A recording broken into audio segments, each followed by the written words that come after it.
The next thing that we're about to talk about is a trend in cinema. It's a phenomenon called good for her. And it basically just means that murder is okay when women do it in movies or TV shows. Thoughts on that? Okay, I actually have a lot of thoughts on this. The examples that they gave were mostly movies.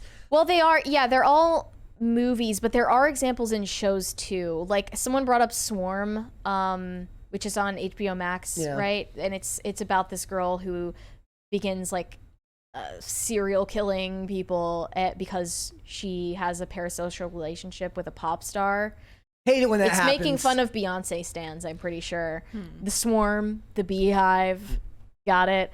But they have examples here like The Witch, Us, Gone Girl, Midsummer. I actually have it all on Letterboxd. Carrie is an obvious one. Kill Bill, obviously. Kill Bill, I feel like, is a female empowerment movie. Well, does it like okay? So the idea here. Well, that's the tension between it. Is it female empowerment or is it just like she's celebrating she's a killer? Murder? I don't think that should be framed as a good thing just because you're a woman. But it's cool to see like the main character be a woman. Like I really liked watching that growing up.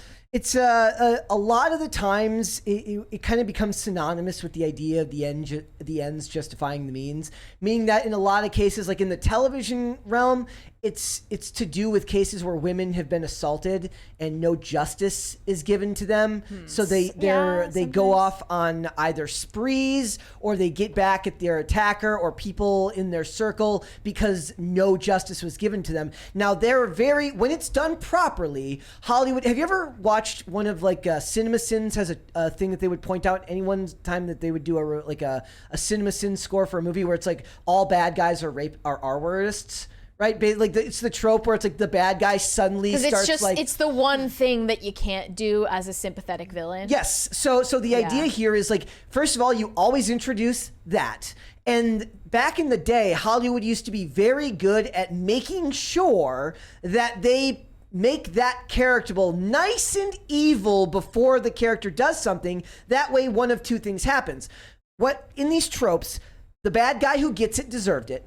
And then the character will start to devolve and start perpetrating the acts on people who may or may not be guilty of it, which then gives the audience the ability to both sympathize with the villain who did it to the people that deserved it, but also root for the people that catch them, assuming that they're not the main character in the story. Therefore, that person can get caught at the end, and you don't feel like they should have gotten away with it. It's a very delicate art-like type of story writing. I thought of one. What about the girl with the dragon tattoo? Yes, it was done right well. Up there too. Yep. And Kill Bill's not about like the R word, but it's about revenge. Exactly. She's supposed to have a justified response, but there are other examples here where she simply doesn't have a justification, and you're just leaning into the chaos. Like Gone Girl. Yeah, like that Gone Girl. A crazy wife. Or Jennifer's Body is also on this list, where it's like, you're killing people. And she's like, no, I'm just killing boys.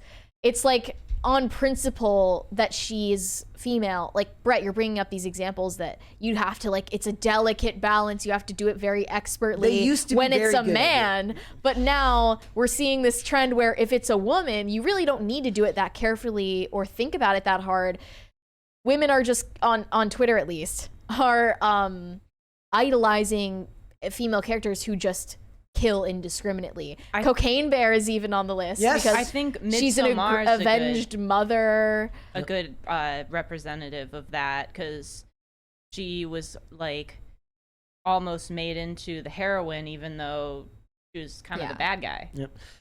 There's a couple of really good Criminal Minds episodes that introduce this. One is called Jones, which is about a character who gets R-worded in the French Quarter and then goes on, basically loses her mind and starts abusing men that she meets in the quarter. She drugs them, does stuff to them, and then takes them out. Mm-hmm. And then there's another episode later called Pleasure is My Business with Brianna Brown, a Minnesota actress, I might add, who was raised by a Fortune 500 oil executive who basically, daddy wasn't around much.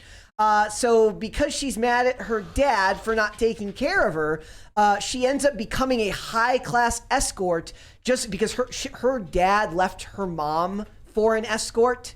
Therefore, she ends up becoming a high-class escort to get back at her dad and starts killing off men who speak ill of their wives and children and treat them as burdens. So like ones who like they leave their wife but don't give their wife or kids child support, like they bury them in lawyers. She takes them out, but the men she sleeps with who like want to get home and take care of their kids, like sure they're cheating on their wife, but at least they care about their kids. But it's framed as justice. But for those ones, she lets them live. But the ones who seem to care nothing, not an ounce for their kids or their wives, she will kill them. But then as the episode goes on, she starts to devolve, and it doesn't really matter as long as she can get away with it, which is why at the end of the episode, you don't have a problem with her getting caught because suddenly she's taking out people that might not have deserved it, but you also understand why she was doing what she was doing to the people beforehand. Also a perfect example about how Hollywood used to be able to criticize wealth and class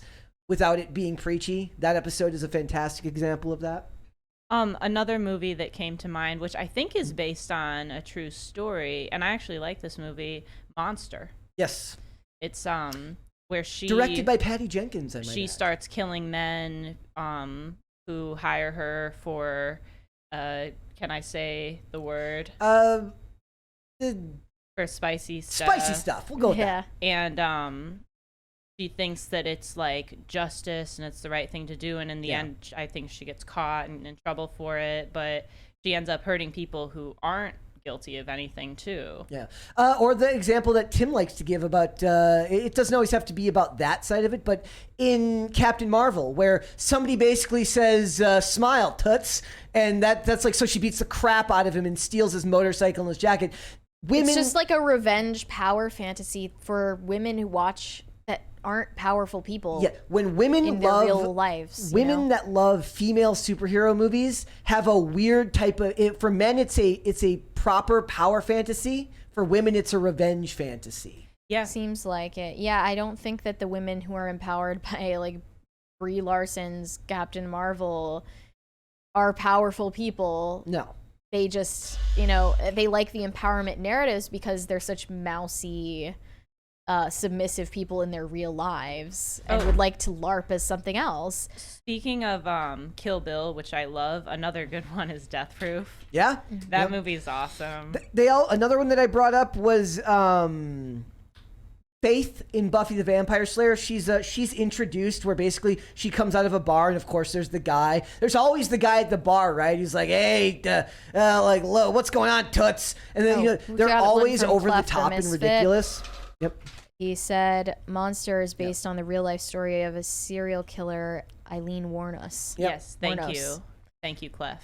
Oh, but is it Dahmer? She was Monster like Dahmer. really a sociopath, like truly, which is rare for women. I think she'd probably experience some serious trauma too. No, but yeah, that doesn't be a serial killer. But sometimes like these revenge stories, they don't really appeal because.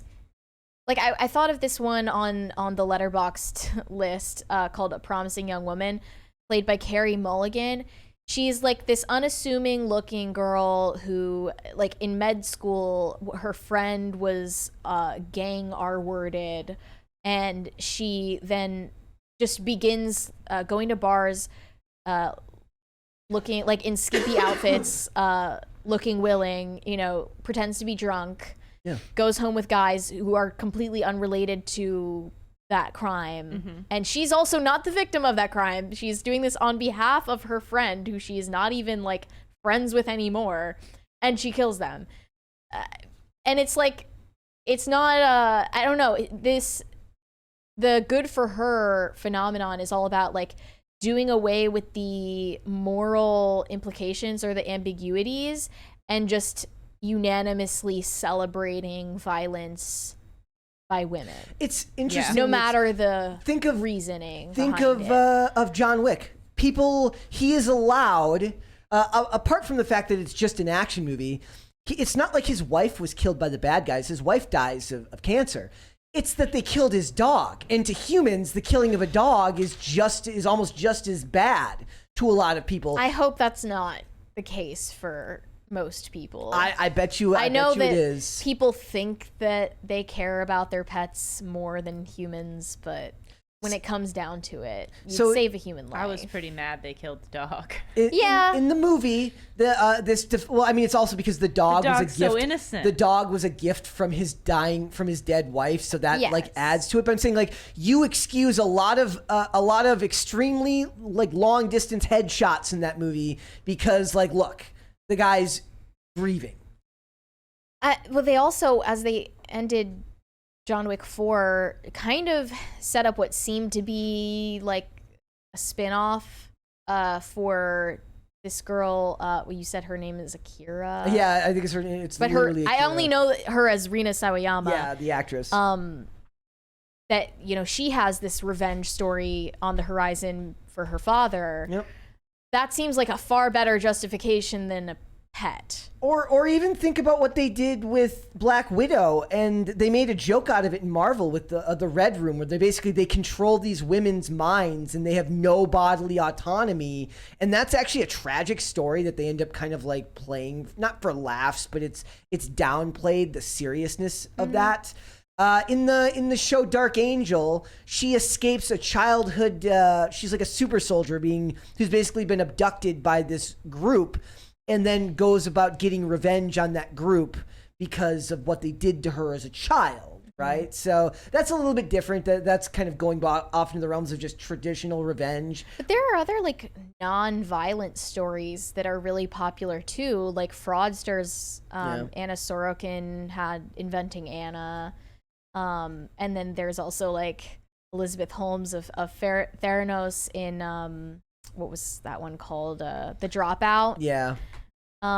So it's just any morally questionable behavior from women is now being applauded with the good for her thing, because it's just on the principle of sowing chaos. And I think there is something to viewing women as the chaotic gender, the ones that they're able to sow discord and that are Dionysian to men's Apollonian, the order. Also for in the realm of serial killings and stuff like that, for men it's often inherently sexual. For women, it's mission based. So there needs, if oddly enough though, then because if it is a women on a mission based killing spree, it tends to go back to the sexual exploitation of them. Whereas for men, it's about the sexual exploitation of others. I wanted to get into the cocaine bear part of this, just to hear your takes on it. Crimes: possession with intent to deal to her cubs, and being too good a mother. Oh, the Riz bear. factor: not since Robin Williams has there been someone so charismatically coked up. The titular cocaine bear belongs in the good for her cinematic universe because we never once begrudge her a kill. Is she the spirit of nature's vengeance? Maybe. Is she a killer punchline? Yes. And she has it's obviously she's an irrational animal, but for some reason we still laugh when she kills all of these people for no reason, who are all fighting each other. Yeah.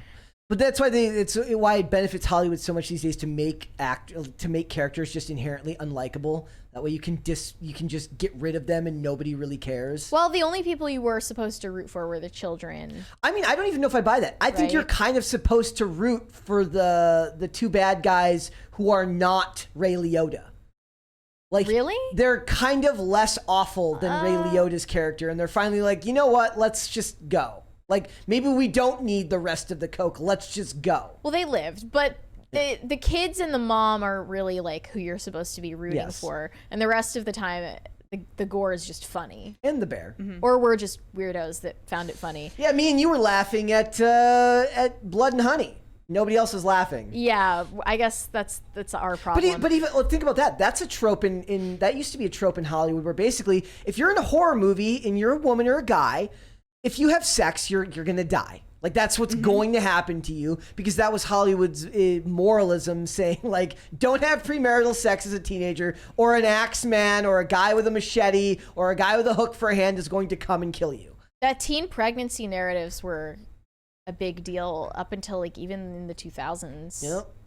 Even with, like, Teen Mom on MTV and everything. And the next one I wanted to address is Gone Girl, because I've seen so many TikToks of girls like just doing outfit checks to the cool girl monologue and like just totally glorifying this character, and essentially like saying that her behavior is defensible despite, you know, her literally making false accusations of our word. Oh, a lot of those people don't care about that. And the fact that Gone Girl happened and we saw how women reacted to that, and then we still went through with the Me Too thing. A lot of people saw that stuff, false accusations, and basically just said, like, yeah, but some guys are guilty of it, therefore. This is why I'm thinking, like, is this bleeding into people's real life behaviors? Yeah. They're modeling their behaviors after all of these characters, because we know that false assault claims are a thing. Yep. Yeah. Not that they're the majority, but we know that they happen, and some things that came up in Me Too were based on false claims. And then there's also like this story, remember when Cardi B said that she like drugged men and robbed them, and there were a lot of people being like, good for her. Like, they literally were like, good for her. And like, that bothered me. That should probably like raise some red flags, you know? I was like, dude, okay, dude wanted to pay. Like, if this is a case where we're talking like the dude tried to rough her up, then whatever. But if the dude just tried to pay you for sex, I'm sorry. I don't like the idea that it's glorifying that she's robbing them and stealing from them. In like, what type of moral landscape are we in right now where we're like quibbling about like the ethics of prostitution, or whether prostitutes like drug their clients and rob them? Like, this is just when that case comes up, I just say, like, you would have a problem with like a lot of prostitutes if you think they shouldn't rob their clients. You know, like, I'm sorry, this is just the reality of a precarious, maybe not the most ethical line of work. I don't on either side. And like, back to Gone Girl for a second. Yeah, I liked that movie. I thought it was cool, but I did not leave the theater thinking that the main character was the good guy or a victim. I thought she's the bad guy. It's supposed to be a psychological horror film, not you know, you go girl power narrative. Yeah. But this is what it is. It's like the misaimed fandom. And some of these films, you could switch the role and it could be a male lead and it would still be a cool movie. Some of them rely entirely on it being a female character. And I think guys do this too, like with the Joker, or with Patrick Bateman, or all of these different characters. Like, there are male villains who get idolized too, but I would say it's in a different way. Well, yeah, nobody's excusing the Joker's behavior. Well, no, I mean, I do see people post things about like that. There's people that will explain this trope is to show you this is what happens when you push a person too far. This is what happens when mental health goes unchecked. Mentally ill loner. And a dude doesn't get any attention from society and everyone tells him he's a bad person. This is a natural outcome of something that could happen. But no one's saying that made his actions right. I think the difference here is what you're saying is that there are people saying that, like, because she's a woman, because the ends justify the means, it's okay if she does it. I've seen the ends justify the means rhetoric about both male and female villains, like the Joker included. And it can be fun in like this fictional universe to take the side of a villain, but if we're does it start to pour over into reality? That's my question, especially with like the false claims stuff. Yeah, that's scary. Like, we know that has happened. Yep. I just hope that like people don't let the media influence their behavior to the point where people could die or like go to prison or just there are permanent consequences. I don't know. What do you guys think? Do you think that like Me Too could have like had something to do with that influence? I mean, I think that the culture was already spiraling out of control long before Me Too became a media sensation. I think the culture was already going that way. Whether we're talking about the girl at, was it Duke or whatever? I don't remember. I always get the college wrong. The one who accused the Duke lacrosse situation. Like whether we're talking that situation, all that stuff was already happening. Title IX, everything to do with colleges and all this stuff. A lot of it ends up being ends justify the means, and I'm not sure. This is what I mean when I say that Hollywood used to be very good about carefully setting the scene to make the actions of a character justifiable, much in the same way that they make the mistake of, like, it's very hard.